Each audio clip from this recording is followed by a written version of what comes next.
દિલ્હીની અદાલતે અરવિંદ કેજરીવાલને નિર્દોષ જાહેર કર્યા. ગુજરાત આમ આદમી પાર્ટીમાં હર્ષની લહેર. દિલ્હીની વિશેષ અદાલતે આજે આમ આદમી પાર્ટીના રાષ્ટ્રીય સંયોજક અરવિંદ કેજરીવાલને નિર્દેશાલય દ્વારા કરવામાં આવેલા કેસોમાં નિર્દોષ જાહેર કરતા રાજકીય ગરમાવો આવી ગયો છે.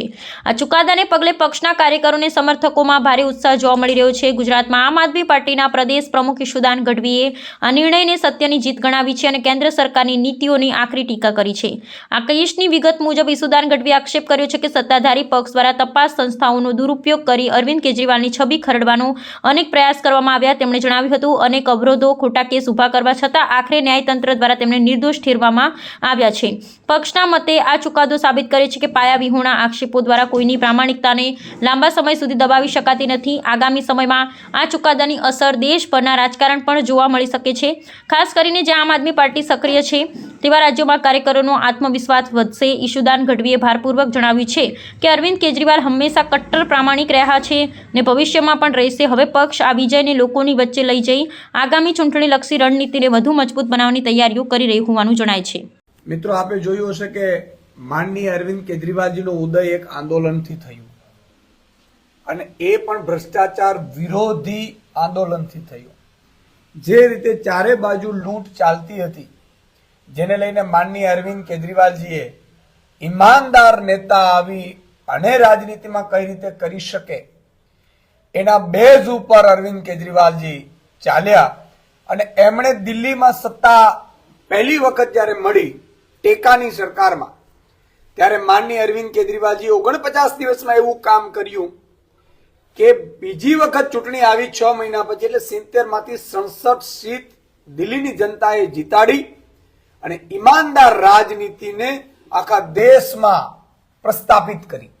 અને માનનીય અરવિંદ કેજરીવાલજી એક ઈમાનદાર નેતા છે, ઈમાનદારીથી કામ કરે છે અને એટલા માટે વીજળી ફ્રી આપી શકતા હતા, પાણી ફ્રી આપી શકતા હતા, આખું વ્યવસ્થા તંત્ર સુધારી શકતા હતા. દિલ્હી એલજીના અંડરમાં અડધું હોવા છતાં પણ માનનીય અરવિંદ કેજરીવાલજી એવા કામ કરીને બતાવ્યા કે જે દુનિયામાં, દેશ અને દુનિયામાં એની ચર્ચા થઈ.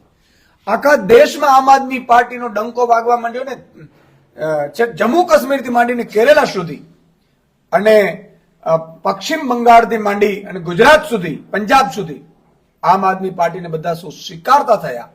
ત્યારે માનનીય અરવિંદ કેજરીવાલજીની ઈમાનદારી ઉપર ડેન્ટ કરવા માટે, એનો જે મૂળ હતું કે ઈમાનદારીથી જે રાજનીતિ કરે છે, પ્રજાને એના ટેક્સના પરત રૂપિયા આપી શકે છે સેવા રૂપે, એને ઉપર હુમલો કરવા માટે ભાજપે ઈડીના હથિયાર તરીકે ઉપયોગ કર્યો. જે રીતે આજે ગઈકાલે ન્યાયાલયનો જે ચુકાદો આવ્યો છે, માનનીય અરવિંદ કેજરીવાલજીને બૈમાન ચિત્રીને ઈડી જે રીતે હેરાન પરેશાન કરતી હતી, ખોટા કેસો કરતી હતી ભાજપના ઈશારે, એનો પર્દાફાશ થઈ ચૂક્યો છે. માનનીય અરવિંદ કેજરીવાલજી એમાં આપણે ગઈકાલે ન્યાયાલયનો જે ચુકાદો આવ્યો છે એમાં નિર્દોષ જાહેર થયા છે. એનો અર્થ એ થયો કે માનનીય અરવિંદ કેજરીવાલજીની ઈમાનદારી અકબંધ છે, અકબંધ રહેશે. ભારતમાં કોઈ સૌથી શ્રેષ્ઠ જો ઈમાનદાર નેતા હશે તો અરવિંદ કેજરીવાલજી હતા જ છે અને રહેશે, અને એના ઉપર મહોર લાગી ગઈ છે.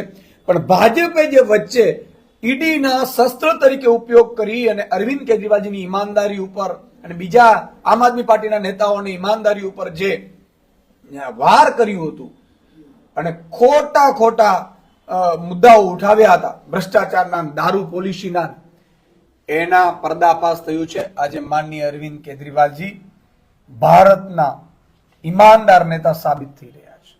આજે હું ન્યાયાલયનો પણ ખૂબ આભાર માનું છું કે મને ન્યાય આપ્યો, નહીં તો આ ભાજપ વાળો તો ખબર નહીં શું કરી નાખશે. પેલા ઈડી ને પોલીસ એના હાથમાં હોય, પેલા પકડીને અંદર કરી દે, મીડિયામાં બધામાં મેસેજ આપી દે કે આની ધરપકડો થઈ અને આખરમાં એ માણસના જે કેરિયર ઉપર દાગ લાગી જતું હોય છે. ત્યારે હું માનનીય ન્યાયાલયનો ખૂબ જ આભાર માનું છું કે અરવિંદ કેજરીવાલજીને ઈડીની જે કેસ હતો એમાં નિર્દોષ જાહેર કર્યા છે અને ફટકાર પણ લગાડી છે. આ પહેલા સીબીઆઈને પણ ફટકાર માનનીય સુપ્રીમ કોર્ટ લગાડી ચૂક્યું છે અરવિંદ કેજરીવાલજીના મામલામાં. એટલે બહુ સ્પષ્ટ છે કે અરવિંદ કેજરીવાલજી ભારતના ઈમાનદાર નેતા હતા જ છે અને રહેશે.